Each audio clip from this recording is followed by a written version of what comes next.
Hey guys, happy new year. This is Karim Sidibe here with another video, and in this video we are going to talk about Amazon FBA versus Amazon FBM, and this video is really crucial for you to decide which business model you want to start when selling on Amazon. All right, first of all, stay until the end because I might have some cookies for you at the end of this video, so make sure to stick until the end.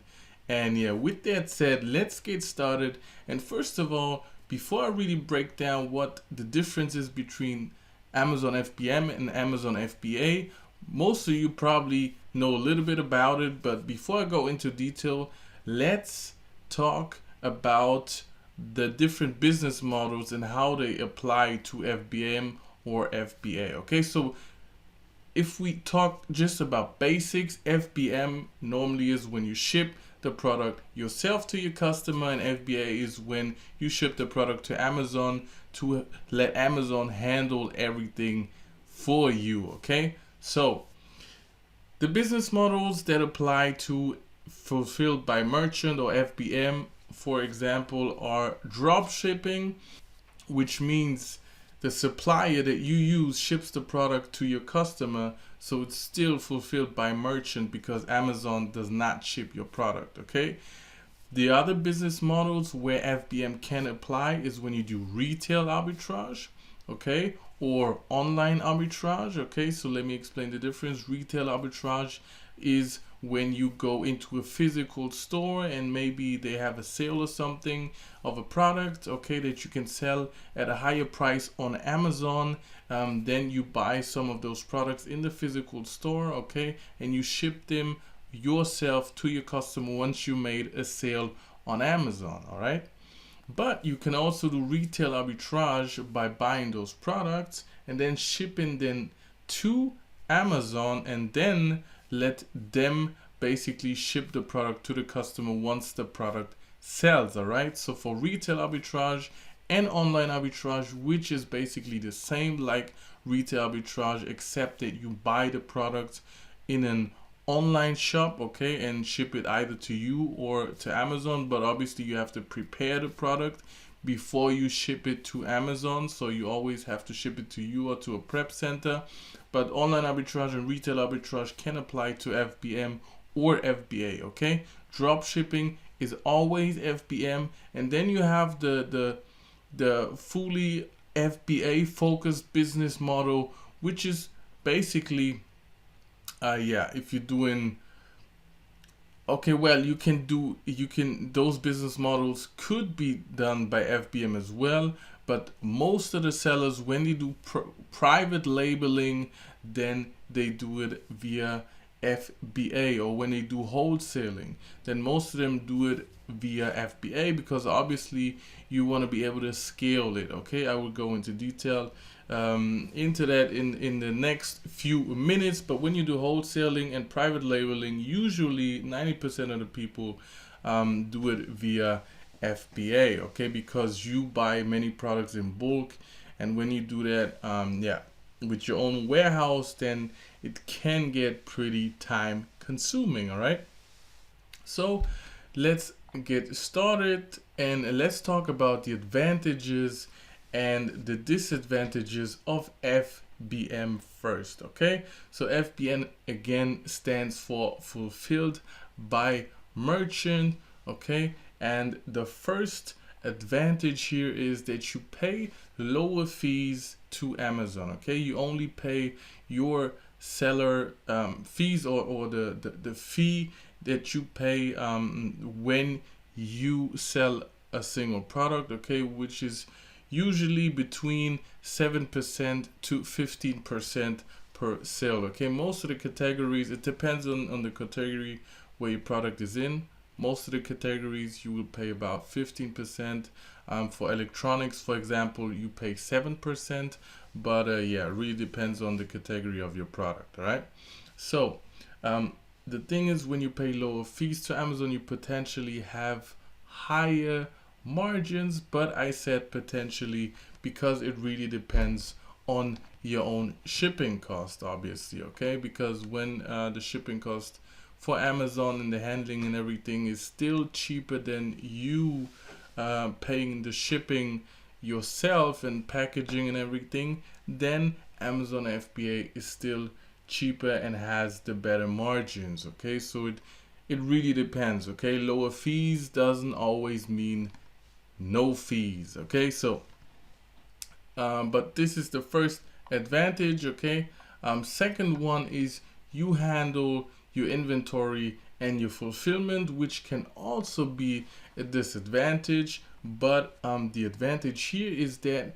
you can basically inspect your products up front, and yeah, you can give your products a personal touch. Okay, so for the quality inspection, that's a big plus, because many people they are quick to leave a negative review. Okay, because your product, yeah, might have been broken or whatever. And the thing is, when you have your product at your own house, at your own warehouse, and you ship it yourself, then you can always re-inspect your product before shipping it out to your customer. Okay, so that's a big point.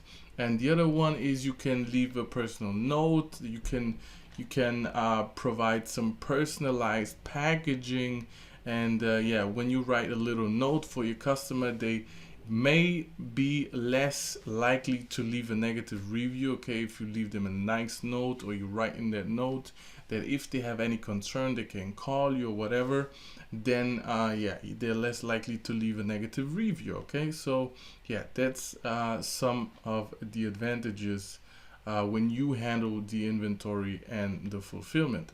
Next advantage is that it's faster to start selling. Okay, you got the product at your house or your warehouse. You just simply have to list that product and it's ready to be sold. Okay, which is not the case when you have to ship it to Amazon first.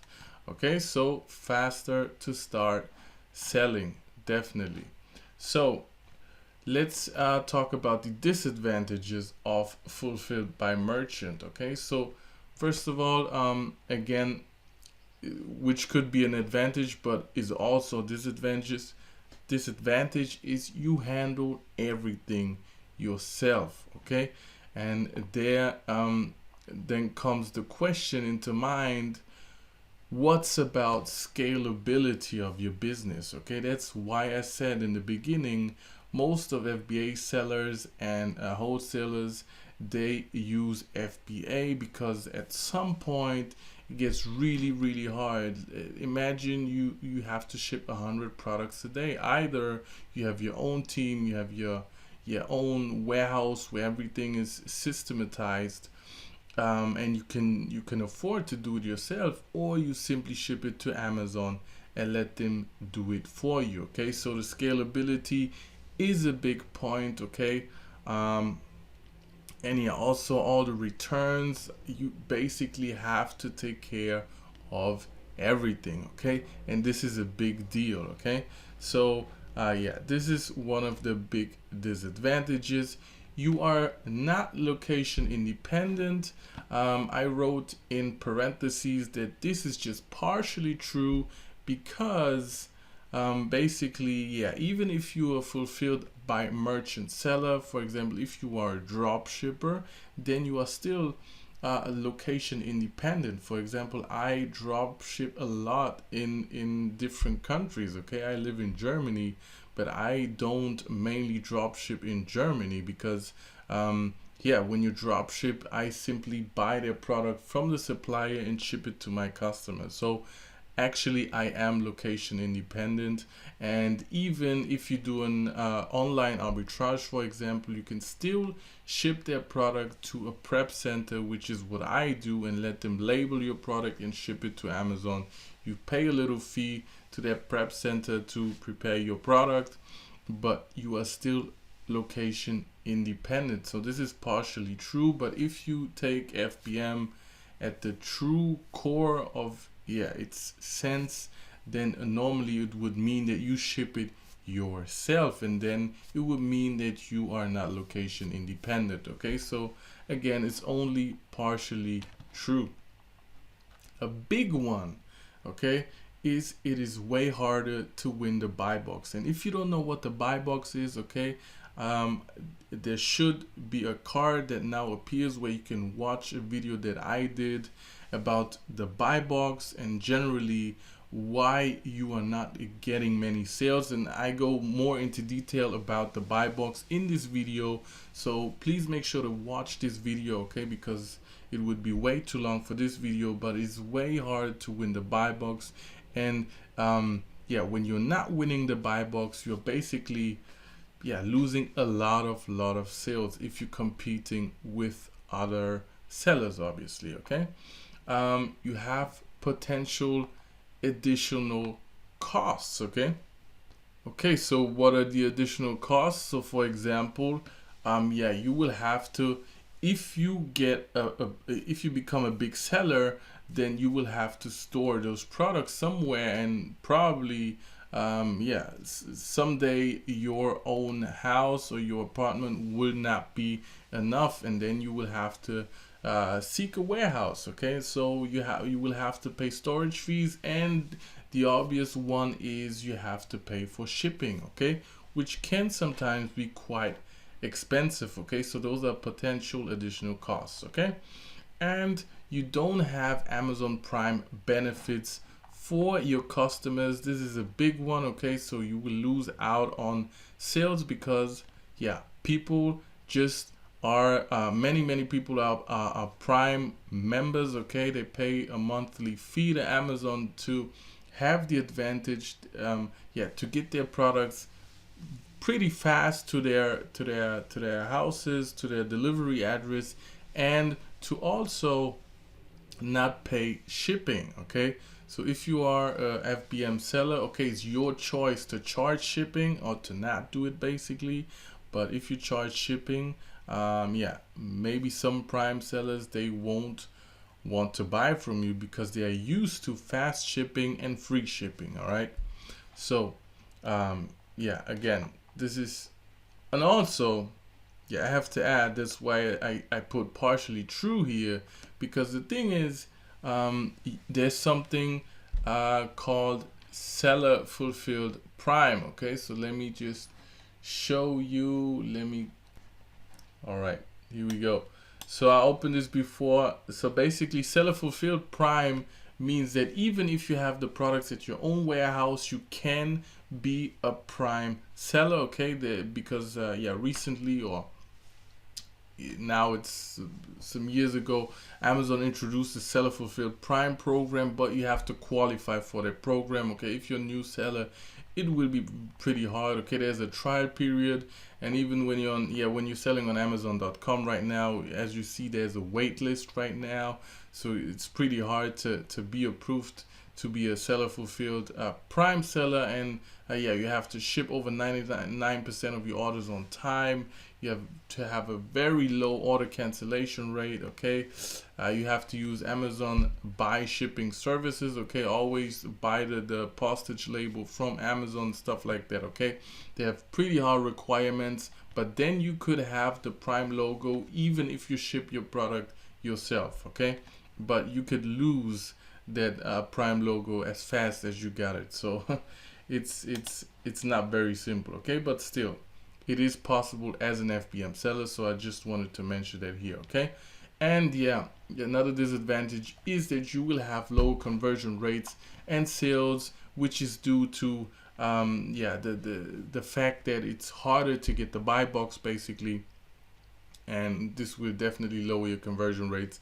And like I said, also the customers don't have the benefit of getting free shipping, and are not sure that they get it as fast as a Prime product, all right. So let's get to FBA, okay. FBA is fulfilled by Amazon. It should be obvious by now, okay, which basically means you ship your product to Amazon, and the first advantage here is that Amazon handles all the packaging, okay, all the shipping, and even all the returns, okay, which is a big one, okay, because when you sell high quantities of products, you will have returns, okay, and sometimes it's a hassle, and it's really nice to have Amazon do it all for you and have a practically hands-off business, all right. Next thing is Amazon handles the storage of your inventory, which also means you have to pay fees. But yeah, they handle all the storage. Okay, you don't have to take care of, you don't have to pay for a warehouse or anything like that. They store everything for you. Okay, you automatically Prime eligible. Okay, so this is basically one of the big advantages as well. Okay, you will always have the Prime logo, okay, as a seller for the products that you shipped to Amazon. Your customers will have fast shipping, okay, and they know that it's pretty reliable, and yeah, basically your conversion rates will go up if you're competing against other sellers on the product. All right, and you have a higher chance of getting the buy box, like I explained it before, and watch the other video that I did on the buy box, okay, just to really understand why you have a higher chance of getting the buy box. But basically Amazon prefers sellers, or basically, yeah, FBA or Prime sellers, okay. They give them an advantage when it comes to competition for the buy box. So it's just what it is, and that's why in another video as well, which I will link here as well, okay, there should be a card appearing now, I show you exactly how you should source your product when you do an Amazon drop shipping, when we basically are an FBM seller, because it's very crucial that you only source products where we don't have any other FBA sellers that we compete with, okay? Because we don't want to compete with FBA sellers as an FBM seller. It's just getting way too hard, and that's one of the main reasons why you're not making any sales while drop shipping, okay? So another big advantage is basically you can use multi-channel fulfillment when you're an FBA seller. This means that if you're listing your product on eBay as well, you have your own Shopify store, for example, you list your product there as well, okay, you have a private label product. Then when you make a sale on eBay, for example, or you make a sale on Shopify, then you can send the product that is in Amazon's warehouse, you can still ship it to their customer that bought on eBay from you or on Shopify from you, okay? But you will have to pay for shipping, but you can still do it, okay? So you are not stuck with only Amazon customers, basically, okay? So that's what that is, okay? And you have full location independence, basically, because you don't need your own warehouse, like I explained it before, okay? The negative first point is the products must be prepared, okay? Every product needs an FBA label on it, and the box also needs an FBA label when you ship it to the warehouse, okay? You will have to pay storage fees, okay? And there are things as long-term storage fees as well, okay? If you have products that stay for a long time there, they are very expensive, but that's usually when your product is there for over a year, okay? But you pay storage fees, so you have to take them into account, okay, before you buy your products and when you do your calculations, okay? You have fees for each order that are additional fees, basically FBA fees, okay, for each order, not only the fees that I talked before, okay, when I was talking about FBM. You have no immediate access to your inventory. So back to the point where I was saying you can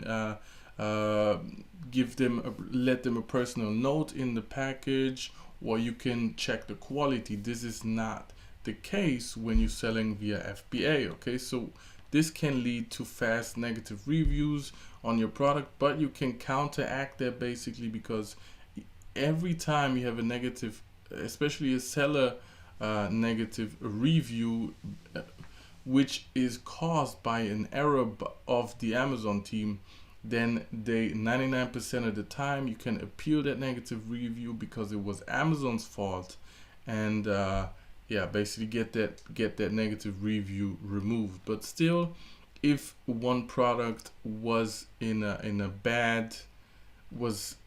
just broken, and then you weren't obviously able to check it before sending it, okay, and Amazon is not checking it for you, okay? So that's one negative point. Restocking can take some time. You don't control it. Basically, you ship the products to Amazon. Sometimes they are very slow because they just have a lot of work to do, and yeah, then you're out of stock for some days. You might lose some ranking of your product. So those is a negative point as well. And like I said before, multi-channel fulfillment has additional shipping costs, but yeah, just a little disadvantage there.